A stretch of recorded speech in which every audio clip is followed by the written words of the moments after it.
So what's up, YouTube? It's your boy Gabby from me, the MumBie, and today we are going to be discussing, basically how to create, where to start when creating the your original story for your original anime or manga that you want to create. So first of all, it has to be something that basically you like, something that you're knowledgeable about. So basically, let's say that the theme is going to be space and aliens and stuff like that. If you know nothing of space and aliens, then you have to get out there. You have to do your research and actually research about space and aliens for you to do your story behind space and aliens. And it also comes down to what type of genre that you want to work. So like comedy, slice of life. It could be action. It could be adventure. It could be romance. It could be drama. It could be rom-com, which is comedy and romance together. There's a whole bunch of different type of things that you can actually pick from. So you have to like really decide in your head what type of story you want to do, what you want to come up to, and then you have to start writing. Now, starting writing, and this is where the part becomes tricky. To start writing, to have like a decent platform behind your writing, I'll say first you have to start off with well, of course, what you want the story to be, and then it will be like the name, or you could come with the name first, and then what the story is going to be, all based behind off of the name as well. Like in my case, me the MumBie. How I came up with that? Well, one day I woke up and I was thinking about what's actually different between a mummy and a zombie, and are they actually like the same thing? And I started to put a little bit of thought behind it. And I was like, well, mummy does this, does this, does that, and a zombie does this and this and this and that. So there's similarities, but there's a lot of difference between them. And then I was like, what would be cool? Let's put both of them together. And blah damn, here I came with me the MumBie. So since it was something original, something unexpected, I wasn't really expecting that. Something that I believe that nobody has done. So it's basically something new, something to actually work around with. I actually started to be like, well, since it's new and then the name is actually kind of attractive, me the MumBie, people want to know what's that about. I had to create my character to look very unique. So, in my opinion, I believe he does look unique. His attitude has to be something that can kind of like grab the reader's eye, the attention, that can actually like transport them into this world. And the third thing that I would say that you will need is kind of like the background of the story. So basically, what your story revolves around. Let's say that you already got the name, you already got what type of genre that you want to use. Now it comes down to the story. So basically, is how do you want to start your story? So I said, well, since he is technically a zombie, let's start off with a post-apocalyptic world. So basically, instead of me being in the apocalypse with the zombie, I said, you know what? Mummies are mummified and then they awaken later. So what I did was I had that my character got bitten by a zombie while he was already dead and woke up several years later. So basically, he was sort of mummified and a dead sleep. Since he was bitten while he was dead, he wasn't alive either ways. He won't really turn into a zombie because when you're already dead and you get bitten by a zombie, you won't wake back up because you already died, either of natural causes or you got hit in the head by something. And everything changes by different aspects of different type of like zombie ideology, really. Like in The Walking Dead, even if you die of natural causes, you still come back as a zombie because basically everybody has the virus. But that's not the case in every zombie flick or every zombie type of thing. So there's different rules and different laws that you can actually use when creating your story. And I'm sorry about that. It's your story, it's your world. You have to transport yourself into that world to come up with the things that you want. So after this, I said, okay, how do I start?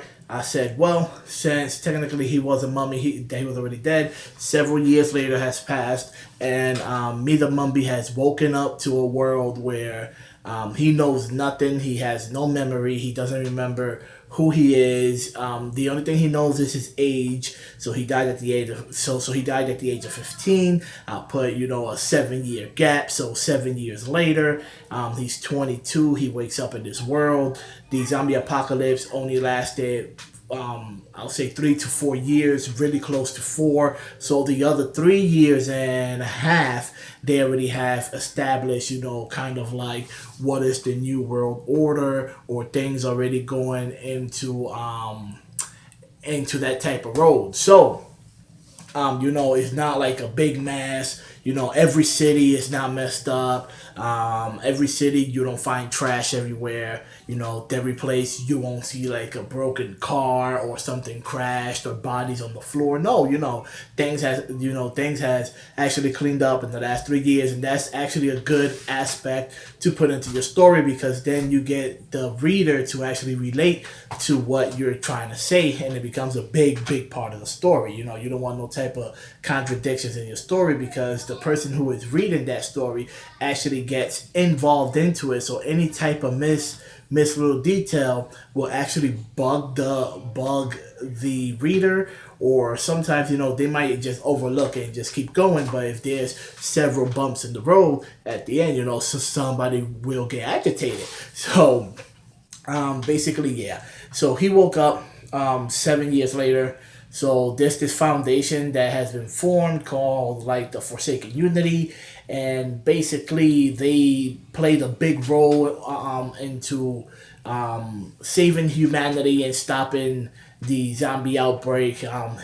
He wakes up. They test him because basically he was a dead body, and they found him dead. So they think he's a zombie, and the match just turned out to be he is 50% zombie, and the other 50 will be kind of like a mummified state. So he's not even human, and and they was gonna kill him, but to save his life, actually, he had to join the Forsaken Unity. He had like no other type of choice, so he has to be there. And it's a company that's dedicated. They're kind of like bounty hunters, so they get paid to do jobs, to stop bad guys, stop this, to stop that, and different things like that. So basically, he had joined up with the Forsaken Unity, and he's walking around with this team. He always has to have a doctor that has been appointed to him, which she is the doctor that created the vaccine to stop it, the whole zombie virus. So she's there just to check on him. Every time she sees something weird with him, she has to give him a shot to calm him down. And it's just crazy. It's just different aspects of everything comes in together and actually makes the story, and it makes it very, very, very valuable. Sorry that I'm coughing. My throat is kind of dry. So yes, guys. So basically, that is like the third point of the story that I would say. Fourth point of the story: have your characters ready. Based them upon the world that you're actually building. Have them with different type of circumstances. Don't try to have everybody with the same personality. Try to switch up personalities. Try to switch different things up so you can keep having the story kind of vivid, and it won't get kind of stale. Like halfway through the story, then people will kind of lose interest in it. So that's actually bad right there. So you do not want people to lose interest in the story that you're trying to give out. Now the second thing, the fourth thing I'll say is have something for what your character to be revolved around. So basically, my character is, his personality is that he's a smart mouth. So he's somebody that's unforgettable. He's always there. He's always cracking jokes. But he is actually a very, very good fighter. What makes him unique is that he is unique in the whole entire story. So he's actually very different from everybody else. On top of that is just the part that he's trying to recollect his memories. And that's the whole point of the story, is that he's trying to recollect the memories. Now, When I'm talking about recollecting memories, is that you don't know how long can this take. It could take two, three, four, five, 6 seasons, 7, 8, 9, 10 seasons. It all depends really up to me of when do I want him to recollect his memory. So that's actually a good foundation to an anime if you're actually thinking about having it, kind of long running. So what the main goal is about